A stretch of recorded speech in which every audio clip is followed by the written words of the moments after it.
Hello students, how are you today? I hope all of you in a good condition.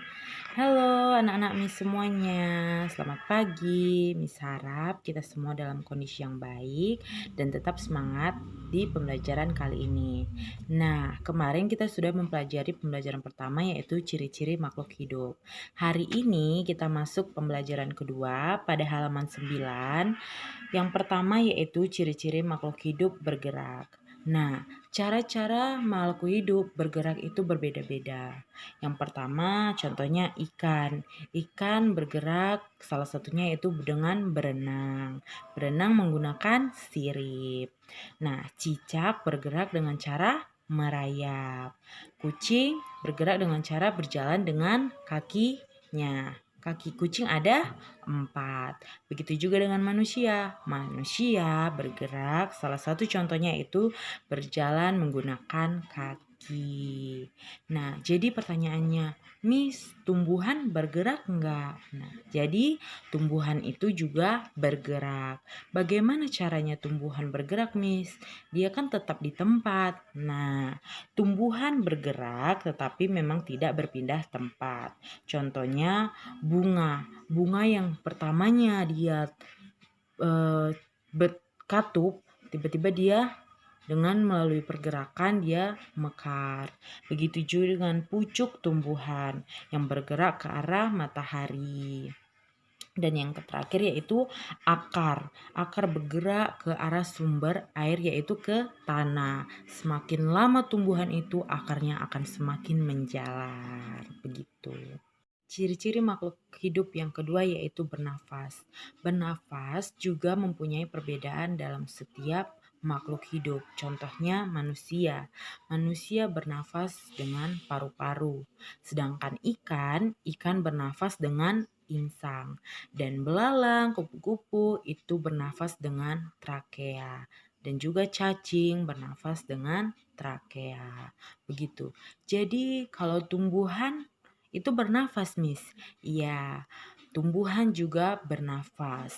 Bagaimana cara pernafasan tumbuhan? Yaitu dengan cara udara masuk melalui permukaan daun, batang, dan akar. Dan alat pernafasan dengan mulut daun disebutlah itu stomata.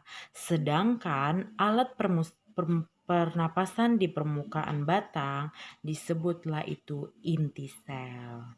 Dan selanjutnya kita masuk ciri-ciri tumbuh dan berkembang. Tumbuh dan berkembang. Tumbuh artinya bertumbuh ukuran, tingginya, dan beratnya. Nah, di sini Miss mau anak-anak Miss semua coba melihat foto-fotonya pada saat kelas 1 dan bandingkan dengan sekarang sudah kelas 3. Pasti tingginya sudah berbeda, beratnya juga sudah berbeda. Berarti kamu bertumbuh begitu. Selanjutnya kita masuk kepada ciri-ciri yang berkembang biak. Cara berkembang biak makhluk hidup juga berbeda-beda.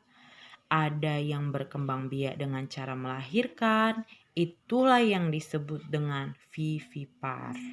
Dan itu contohnya kucing, gajah, kuda. Kalau kita apa, Miss? Nah, manusia dengan cara melahirkan samalah itu dengan vivipar.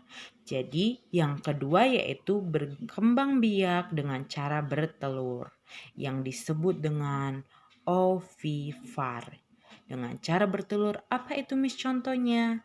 Ayam kan bertelur, makanya ada telur ayam. Ada juga contohnya burung. Ada telur burung puyuh contohnya.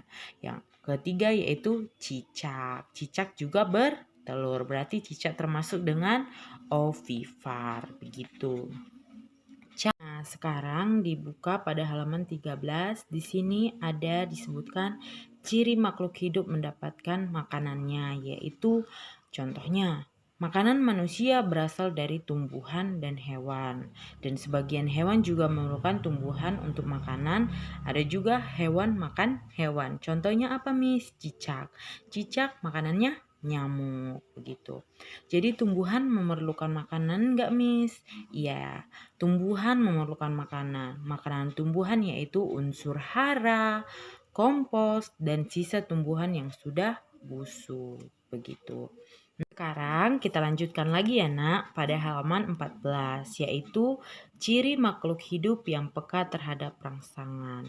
Kepekaan makhluk hidup terhadap rangsang berbeda-beda. Contohnya manusia.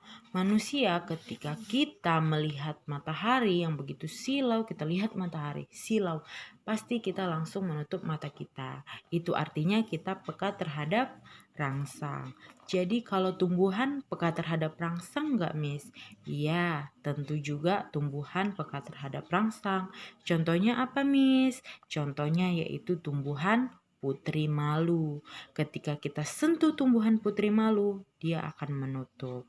Kalau hewan bagaimana, Miss? Hewan juga peka terhadap rangsang. Contohnya yaitu hewan kaki seribu. Ketika kita sentuh hewan kaki seribu, dia akan melingkar atau mengguling bentuk lingkaran seperti ini. Begitu dia. Itulah contoh-contoh dari makhluk hidup yang peka terhadap rangsangan. Nah, di sini di halaman 15 ada terdapat 5 kata. Jadi Miss mau untuk mengembangkan pikiran-pikiran anak-anak Miss yang terkasih, Miss mau kalian menuliskan 5 kalimat dengan 5 kata di atas. Gitu. Nanti dikirimkan ke WA Miss secara pribadi. Sekarang kita lanjutkan lagi ya nak. Buka buku halaman 19. Bersyukur pada Tuhan. Kenapa kita harus bersyukur kepada Tuhan, Miss? Karena semua makhluk hidup yang ada di dunia ini adalah ciptaan Tuhan. Wah, indah sekali. Begitu baik Tuhan memberikan kita oksigen, memberikan kita hewan-hewan yang indah yang bisa kita nikmati, karya-karya Tuhan. Jadi kita patut bersyukur pada Tuhan. Jadi bersyukur itu apa maksudnya, Miss? Bersyukur adalah berterima kasih dengan semua yang diberikan Tuhan. Sikap bersyukur contohnya pada sila pertama Pancasila, yaitu ketuhanan yang Maha Esa dengan lambang bintang. Begitu. Jadi, Miss harap kita semua bersyukur terhadap apa yang kita terima pada hari ini. Jadi sekian video pembelajaran kita pada hari ini. Miss harap kalian semua mengerti dan tetap jaga kesehatan agar kita dapat belajar bersama-sama lagi di pembelajaran berikutnya. Salam sehat untuk semua. Tuhan memberkati.